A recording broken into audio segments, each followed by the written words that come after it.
everyone, I'm Jess. Hope you're having a wonderful day.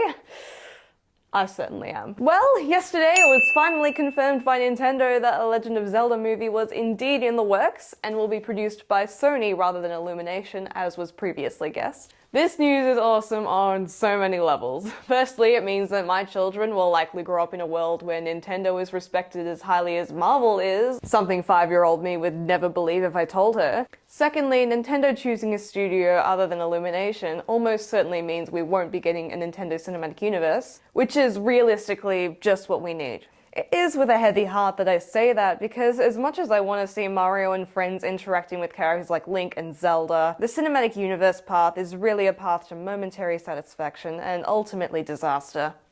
And we'll always have Smash Bros. I did say just then that Nintendo will probably be as big as Marvel in a few years, but honestly, from this one announcement alone, Nintendo's era of movies is looking to be potentially bigger than Marvel. See, what are some of the biggest reasons that Marvel has failed? And it has failed at this point. I would argue tired formulae and Disney's hubris. Let's talk about formula first. Now, we all know that Marvel movies have an iconic feel, steely, mostly grey action flicks with heaps of quips and CGI enemies wanting to destroy the Earth for some vague shadow of a reason.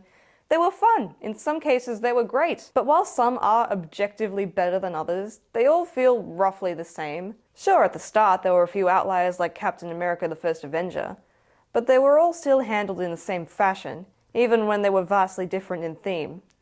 This worked for a bit, but around 2021, the formula grew stale. Marvel was just making the same movie over and over again with minute variations. There was a slight attempt to steer away from the traditional superhero genre in She-Hulk, where they tried to make a more lighthearted and less serious adaptation in keeping with the spirit of the comics.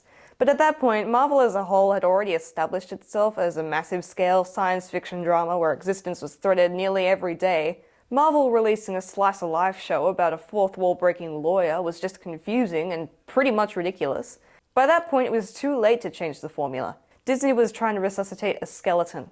I would argue that this was why She-Hulk performed so terribly with audiences, and certainly not because it was in any way repulsive. Now think about Nintendo. Each one of their properties is vastly different from the other, even more so than Marvel properties. Could you imagine if all of Nintendo's movies were made by the same company, and as a result grew as tired as Marvel? If Nintendo is going to make movies, it is essential that each movie is as unique as the game it takes after. Just imagine for a second if Illumination made the Zelda movie. Imagine Link running around, being all cartoony, dorky, kiddie, bashing bad guys over the head with the hilt of his sword instead of actually killing them, and just cracking jokes the entire time. He'd pretty much be Link from the Legend of Zelda animated series. Well, excuse me, princess. Now let's talk about another reason that Marvel failed.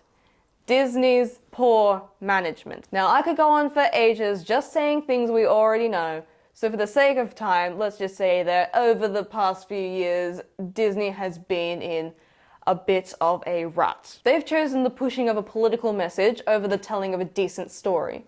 And I would argue that none of their IPs has suffered worse than Marvel. When you give over every single one of your franchises to one studio, they're bound to treat them as their own works eventually. And if the studio goes down, so do your IPs. By only giving one or a few properties to several studios, Nintendo has ensured that their movies will never exclusively be a Sony thing or an Illumination thing.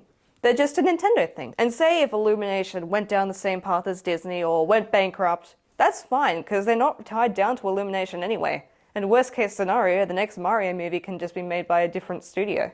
I'm really happy that Nintendo seems to be making careful, considered decisions as to who makes which movies instead of just handing it all over to one studio. Now I can go back to dreaming about the perfect combinations of movies and studios. The Earthbound movie made by Amblin, the Kid Icarus movie made by DreamWorks, the Fire Emblem movie made by nobody, and nothing made by Disney. Oh, what could be? Now, although we don't know too much about the Legend of Zelda movie itself, I think we can keep our chins up. The movie will be over 50% funded by Nintendo and co-produced by Shigeru Miyamoto himself, so it's bound to be at least true to the classic IP.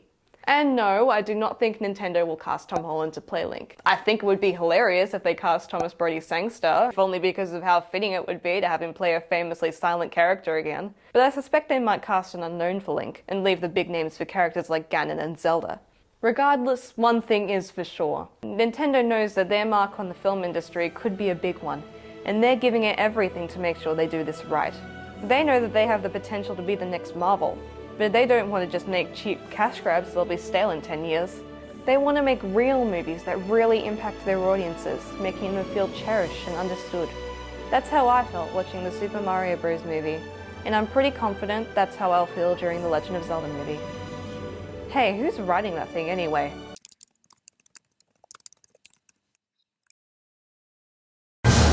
Alright, no one panic.